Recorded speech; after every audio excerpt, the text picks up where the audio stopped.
It's your girl, Millie Chun, and today we've got some pretty interesting updates to talk about.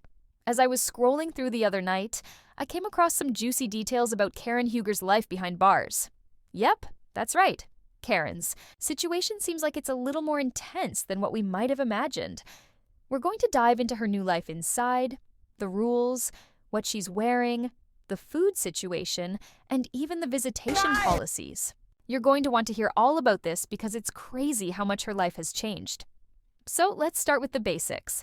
As many of you know, Karen Huger is currently in prison, and we've all been wondering how she's handling life.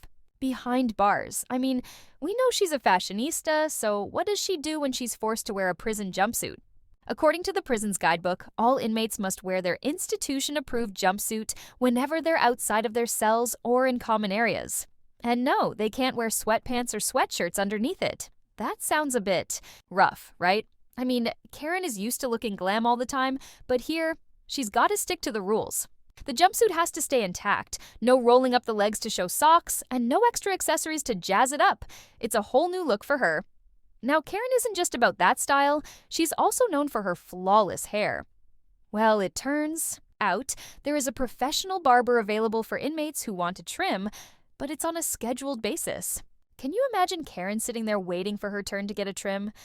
I know she's used to high-end salons, so I wonder if she's getting that same level of care here.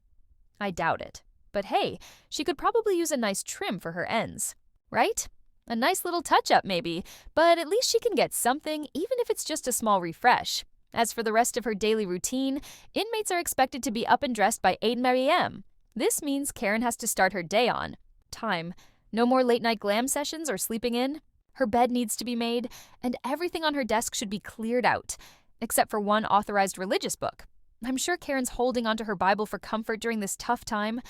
I can't imagine how difficult it must be, especially when you're so used to the luxuries of life, and now you're being told when to wake up, when to eat, and how to dress. When it comes to visits, Karen can have 2 visits per week from authorized visitors.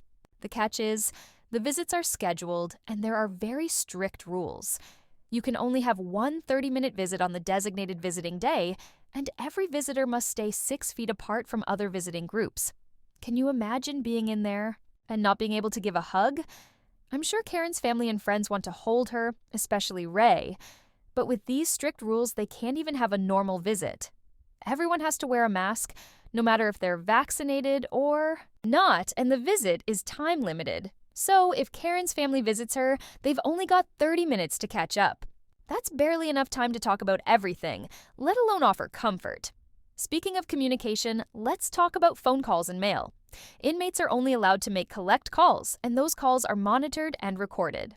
So anything Karen says on the phone will be listened to, and she has no control over what time she can make those calls.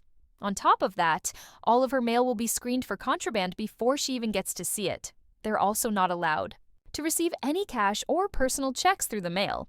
It's kind of harsh, but I guess it's all part of the process. They want to make sure nothing illegal is being brought in. Now, let's talk about food. We all know that Karen loves her good meals, especially those fancy salads and salmon dishes. Well, in prison, that's not exactly what's on the menu.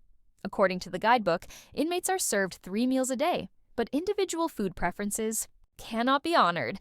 So, if Karen doesn't like something on her tray, she's going to have to deal with it. No substitutions are allowed, and no extra helpings either.